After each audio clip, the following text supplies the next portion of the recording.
Hello साथियों, स्वागत है आपका अपने परिवार तैयारी स्टेशन में। आज हम लेकर आए हैं जीन पियाजे से संबंधित टॉप 10 क्वेश्चन जो सीटेट के एग्ज़ाम में आते ही आते हैं। ठीक है, और आप जो है अपने आप को इसमें जज करिए। अगर आपने 10 में से 7 क्वेश्चन कर लिए तो समझिए आप जो है पढ़ाई कर रहे हैं। और जज करने के बाद कमेंट बॉक्स में आप जो है ज़रूर बताइएगा कि आपने कितने क्वेश्चन सही किए थे। ठीक है, तो चलते शुरू करते हैं। और हाँ, इससे पहले जो जीन पियाजे की डिस्क्रिप्टिव क्लास हुई थी उसको आप ज़रूर देख लीजिए। मैंने जो है ऊपर आई बटन पर वो वीडियो दे दिया है और नीचे डिस्क्रिप्शन में भी वो वीडियो उपलब्ध में है, उसको आप ज़रूर देख लीजिएगा, जिससे कि आपके 4 से 5 नंबर कहीं नहीं जाएंगे। ठीक है, और जो हर एग्ज़ाम में पूछे ही पूछे जाते हैं। आपको मैं दिखा दूँ वो क्लास, देखिए ये पूरे विस्तृत नोट के साथ। और ये नोट्स भी आपको उस वीडियो में बताया गया है कि कैसे आपको ये नोट्स प्राप्त होगी। ठीक है, बहुत ही अच्छी नोट्स बनाई गई है सीटेट 2020 के हिसाब से, बिल्कुल।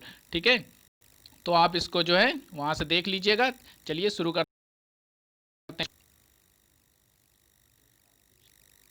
तो आज का जो है पहला क्वेश्चन है, पहला क्वेश्चन आपके सामने है। पियाजे के अनुसार वस्तु स्थायित्व है। पियाजे के अनुसार वस्तु स्थायित्व है। मैं आपको समय देता हूँ कि पहला ऑप्शन आप देखिए, वस्तु का स्थायी होना। बी दिया है अमूर्त चिंतन। सी है वस्तु भले ही न दिखे पर उसका अस्तित्व रहता है। और डी है वस्तु का ना होना। और आप जल्दी से आंसर अपना जज करिए। तो देखिए इसका सही आंसर होगा ऑप्शन नंबर सी। ठीक है, वस्तु भले ही ना दिखे पर उसका अस्तित्व रहता है। पियाजे के अनुसार स्थायित्व का मतलब है कि वस्तु भले ही ना दिखे पर उसका अस्तित्व रहता है। मतलब समझा देते हैं आपको कि जैसे छोटा बालक होता है, जब कोई खिलौना खेल रहा होता है और वो नीचे गिर जाता है पालने से, तो वो रोता है, जबकि उसको देखो वो खिलौना दिख नहीं रहा है, लेकिन उसको जो है ये पता है कि खिलौना नीचे गिर गया है। रोज जोर से चिल्लाता है ताकि कोई आएगा चिल्लाने की आवाज़ सुन के और उसको वो देगा। ठीक है, तो इस बात को कहते हैं वस्तु का स्थायित्व। तो पियाजे के अनुसार वस्तु का स्थायित्व क्या होता है? वस्तु भले ही ना दिखे पर उसका अस्तित्व रहता है, ऐसा बालक के मन में आ जाता है। ठीक है, इसके बाद अगला प्रश्न है। अगला प्रश्न है प्रश्न नंबर 2। बहुत ही अच्छा क्वेश्चन है ये।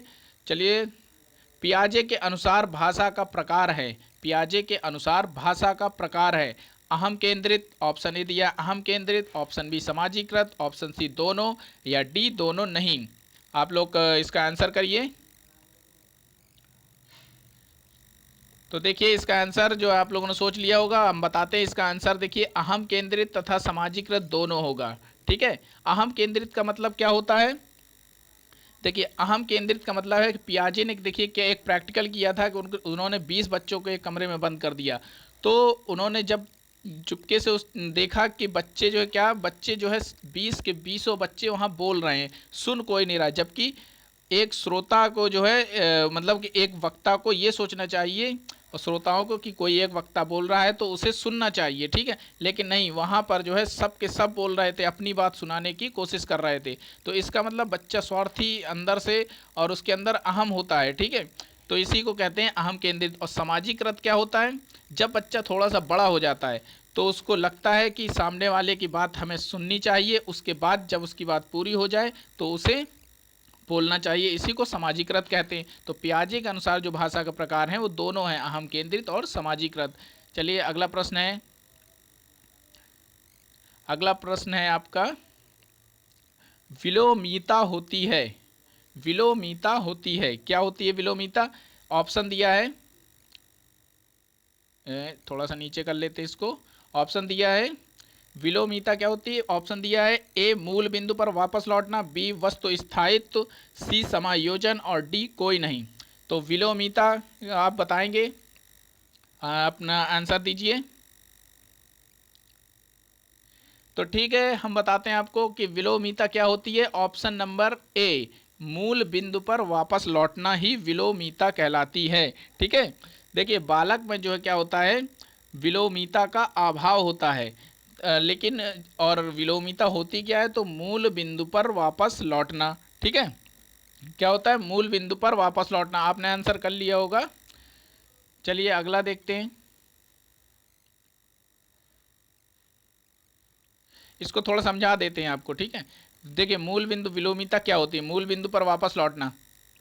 जैसे कि बच्चा को दिया गया, बच्चा कर लेता है 5 × 3, ठीक है, 5 × 3, तो 5 × 3 जैसे उसको गुणा आता है तो वो कर लेगा 5×3 = 15। लेकिन अगर उससे कह दिया जाए कि 3 × 5 कर दिया गया है तो क्या होगा, है ना, 3 × 5 कह दिया जाए तो क्या होगा, तो बच्चा भटक जाएगा, क्योंकि उसमें विलोमिता यानी मूल बिंदु पर वापस लौटने का अभाव होता है, ठीक है। जैसे कि अगर लिखा है 5 और 2 को जोड़ा गया है, 5 और 2 को जोड़ा गया है, तो हो गया 5×2 कितना हो गया 7, ठीक है। ये अगर उसको जोड़ आता है वो कर लेगा। लेकिन अगर यहीं कह दिया जाए कि 7 को 2 टुकड़ों में बांटिए, 7 को 2 टुकड़ों में बांटिए, तो वो भटक जाएगा कि जस्ट पहले उसने किया था 5+2, लेकिन जब उस 7 को 2 टुकड़ों में बांटने के लिए कहा जाएगा तो वो भूल जाएगा। तो इसलिए मूल बिंदु पर वो वापस नहीं लौट पाता, इसलिए विलोमिता का अभाव होता है। लेकिन विलोमिता का अर्थ क्या होता है, मूल बिंदु पर वापस लौटना, ठीक है। चलिए नेक्स्ट क्वेश्चन देखते हैं। प्रश्न नंबर 4 है, औपचारिक संक्रियात्मक अवस्था की विशेषता है। ए दिया है अमूर्त चिंतन, बी दिया है तार्किक चिंतन, सी दिया है अपसारी चिंतन और डी दिया है, ये सभी बहुत मोस्ट इंपॉर्टेंट क्वेश्चन है, ये सभी लोग आंसर अपना सोचेंगे, बहुत मोस्ट इंपॉर्टेंट क्वेश्चन है ये। तो इसका सही आंसर होगा ऑप्शन नंबर डी, ये सभी, ठीक है।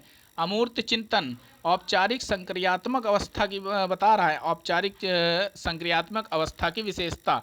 तो क्या है अमूर्त चिंतन, बच्चा अमूर्त चिंतन करने लगता है, तर्क करने लगता है, अपसारी चिंतन करने लगता है। अपसारी चिंतन का मतलब होता है एक चीज़ को कई तरीके से कर लेता है, ठीक है, मतलब बच्चा बड़ा हो जाता है। चलिए हम इसको दिखा देते हैं आपको, इस क्वेश्चन को अपनी नोट्स में। औपचारिक संक्रियात्मक अवस्था है, चौथे नंबर पर दिया है अमूर्त संक्रियात्मक अवस्था। इसको नीचे आते हैं, ये देखिए अमूर्त संक्रियात्मक अवस्था, औपचारिक संक्रियात्मक अवस्था। इस अवस्था में बालक अमूर्त वस्तुओं पर भी तार्किक संक्रियाएं तर्क वितर्क करने लगता है, जैसे भाषा, गणितीय चिन्ह, संकेत चिन्ह आदि पर तर्क वितर्क, चिंतन, मनन, स्मरण करने लगता है, ठीक है। तो आपको ये हो गया। अगला क्वेश्चन देखते हैं। अगला क्वेश्चन है क्वेश्चन नंबर 5। क्वेश्चन नंबर 5 है, नई सूचना के कारण पुरानी सूचना में संशोधन है। ऑप्शन ए दिया है आत्मसातीकरण, बी दिया है समायोजन, सी दिया है स्कीमा और डी दिया है जीववाद। ऑप्शन पूरे हो गए, आप करेंगे इसको। तो इसका सही आंसर होगा, आप लोगों ने सोच लिया होगा, सही आंसर होगा बी समायोजन। क्या पूछ रहा है कि नई सूचना के कारण पुरानी सूचना में संशोधन समायोजन कहलाता है। जैसे कि जब बालक बिल्ली को देखता है ना, बिल्ली को देखता है, देखिए बिल्ली बन नहीं रही है, चलिए, लेकिन उसके जो है बिल्ली को देखता है तो बिल्ली क्या देखता है, उसके 4 पैर होते हैं, ठीक है, एक पूंछ होती हैं, 2 कान होते हैं, 2 आंखें होती हैं, ऐसे तो होता है, उसके 4 पैर होते हैं। लेकिन जब बिल्ली के बाद अगर वो कुत्ते को देखता है तो कुत्ते को भी 4 पैर होते हैं। तो अब वो वहाँ पर जो है वो देखता है, उसके बाद जब उसको बताया जाता है कि बिल्ली म्याऊं करती है, बिल्ली जो है म्याऊं करती है और कुत्ता भौं भौं करता है, ठीक है। तो जब उसने जो पुरानी जानकारी प्राप्त की थी कि बिल्ली के 4 पैर होते हैं ये और कुत्ते के भी 4 पैर होते हैं, तो उसमें जो विरोध हो जाता है। जब उसमें नया संशोधन करके नई जानकारी जोड़ता है कि बिल्ली म्याऊं करती है और कुत्ता भौं करता है, तो इसी चीज़ को समायोजन कहा जाता है, ठीक है। जब पुरानी सूचना में संशोधन करके नई सूचना जोड़ी जाती है तो उसे समायोजन कहते हैं, ठीक है, समझ गए कि जब पुरानी सूचना में संशोधन करके नई सूचना जोड़ी जाती है तो उसे समायोजन कहते हैं। और आत्मसातीकरण क्या होता है, आत्मसातीकरण का मतलब होता है जैसे आपने कोई व्याख्या दी है ना, और उसके बाद वो अपने हिसाब से उसे, जैसे कोई आपने विस्तृत सवाल दिया या कोई परिभाषा दी या कुछ भी ऐसा पढ़ाया जो विस्तृत हो, उसको जब बालक अपने हिसाब से याद करने के लिए अपने हिसाब से ट्रिकी फॉर्म में बदल लेता है, चलो ऐसे ऐसे याद कर लेंगे उसको, ठीक है, तो उसी को हम आत्मसातीकरण कहते हैं। किसी भी व्याख्या को अपने हिसाब से ढालना उसे आत्मसातीकरण कहलाता है। स्कीमा क्या होता है, स्कीमा होता है सूचनाओं का स्टोरेज, सूचनाओं को का भंडारण करना ही स्कीमा कहलाता है। और स्कीमा क्या कहते हैं, स्टोरेज यूनिट भी कहा जाता है, ठीक है। इसके बाद जीववाद क्या होता है? जीववाद क्या होता है? निर्जीव वस्तुओं में भी जीवन की कल्पना करना जीववाद होता है। बालक जो है कहता है कि जैसे गुड्डा गुड़िया है गिर जाती है तो उसको कहता है कि अरे मेरी गुड़िया को चोट लग गई। जैसे कोई खिलौना हाथी है तो वो अपने किसी दोस्त को बताएगा कि हम अपने हाथी से घूमने गए थे, है ना। तो इस तरह की चीज़ें जीववाद कहलाती हैं, लेकिन ये बिल्कुल सही नहीं होगा। इसलिए इसका सही आंसर क्या होगा? समायोजन। नई सूचना के कारण पुरानी सूचना में संशोधन करके जब नई सूचना एकत्र की जाती है तो उसे समायोजन कहते हैं। ठीक है, अगला प्रश्न है प्रश्न नंबर 6। पियाजे की संवेदी पेशी अवस्था की विशेषता है। ऑप्शन दिया है तार्किक चिंतन, अमूर्त चिंतन, सी विलोमिता और डी इंद्रियों एवं अनुकरण द्वारा सीखना।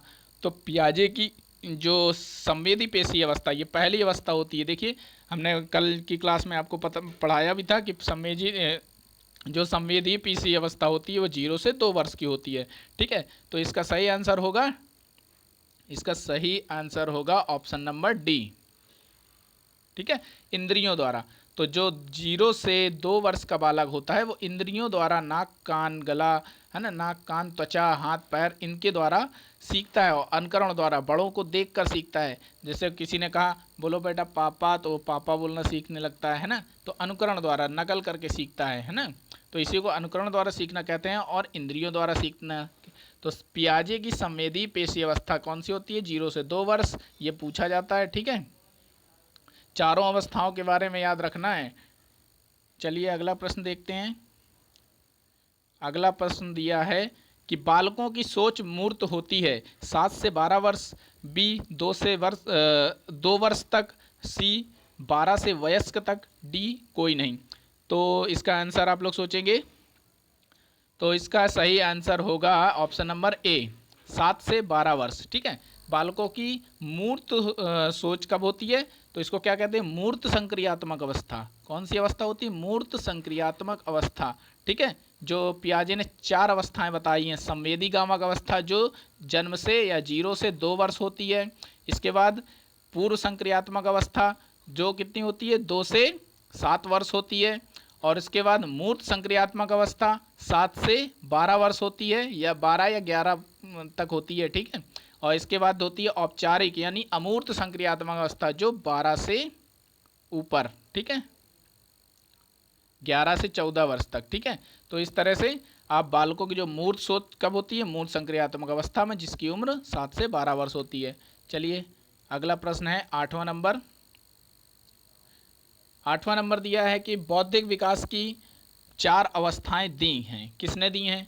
तो देखिए कोहल वर्ग ने तीन अवस्थाएं दी हैं। आप लोग आंसर पहले सोच लीजिए। अच्छा चलिए, कोहल वर्ग ने 3 अवस्थाएं दी हैं, वाइगोत्स्की ने 3 अवस्थाएं दी हैं, ब्रूनर ने 3 अवस्थाएं दी हैं। लेकिन पियाजे इसका सही आंसर होगा, क्योंकि बौद्धिक विकास की जो 4 अवस्थाएं दी हैं पियाजे ने दी हैं। अभी आपको बताया ऊपर, पहली संवेदी गामक अवस्था, दूसरी पूर्व संक्रियात्मक अवस्था, तीसरी मूर्त संक्रियात्मक अवस्था, चौथी अमूर्त संक्रियात्मक अवस्था या औपचारिक अवस्था। ठीक है, तो पियाजे ने दिए। इनके जो है जन्म वर्ष भी आप याद कर लीजिएगा। अगला प्रश्न है प्रश्न नंबर 9। बच्चे की दुनिया के बारे में, 1 मिनट और छोटा करना पड़ेगा इसको। बच्चे की दुनिया के बारे में अपनी समझ का सृजन खुद करते हैं, यह कथन किसका है? ये मोस्ट इंपॉर्टेंट क्वेश्चन है, आंसर सोचेंगे। बहुत ही इंपॉर्टेंट क्वेश्चन है, ये कई बार पूछा गया, कई एग्ज़ाम में कई साल पूछा गया है सीटेट में, कि बच्चे दुनिया के बारे में अपनी समझ का खुद सृजन करते हैं। यूपी टेट में भी पूछा जा चुका है यह कथन किसका है? तो आप लोग बताएंगे। तो इसका सही आंसर होगा सी, पियाजे, जीन पियाजे। देखिए बच्चे दुनिया के बारे में अपनी समझ का सृजन खुद करते हैं, यानी कि देखिए वाइगोत्स्की ने क्या बताया था कि बच्चा समाज से सीखता है। वाइगोत्स्की ने बताया था कि बच्चा समाज से सीखता है, लेकिन पियाजे ने इस बात को नकार दिया। वाइगोत्स्की के समाज से सीखने वाले प्रयोग को इन्होंने नकार दिया और बताया कि बच्चा दुनिया के बारे में अपनी समझ से सीखता है। बच्चा जाएगा घर में, कोई सामान ऐसा देखेगा जो, और उसके बारे में सोचेगा, उठा के लाएगा, बोलेगा मम्मी ये क्या है बताइए इसके बारे में, है ना। तो बच्चा जो है खुद जिज्ञासु प्रवृत्ति का होता है, खुद के अंदर उत्सुकता होती है सीखने की, चीज़ों को देखता है, उसके बारे में जानने का प्रयास करता है। बच्चा एक खोजी है, ठीक है, ये जीन पियाजे ने कहा है। तो इसलिए जो अपनी समझ का खुद सृजन करते हैं, यह कथन किसका हो गया? जीन पियाजे का। तो ऑप्शन नंबर सी सही होगा। अगला प्रश्न और लास्ट प्रश्न है आज का कि बच्चा संवेदी अवस्था में सीखता है। बच्चा संवेदी अवस्था में सीखता है। ऑप्शन ए दिया है निष्क्रिय शब्दों द्वारा, ऑप्शन बी दिया है अमूर्त चिंतन द्वारा, ऑप्शन सी दिया है नई अर्जित भाषा द्वारा, ऑप्शन डी दिया है इंद्रियों द्वारा। तो इसको जो है आप लोग आंसर करेंगे।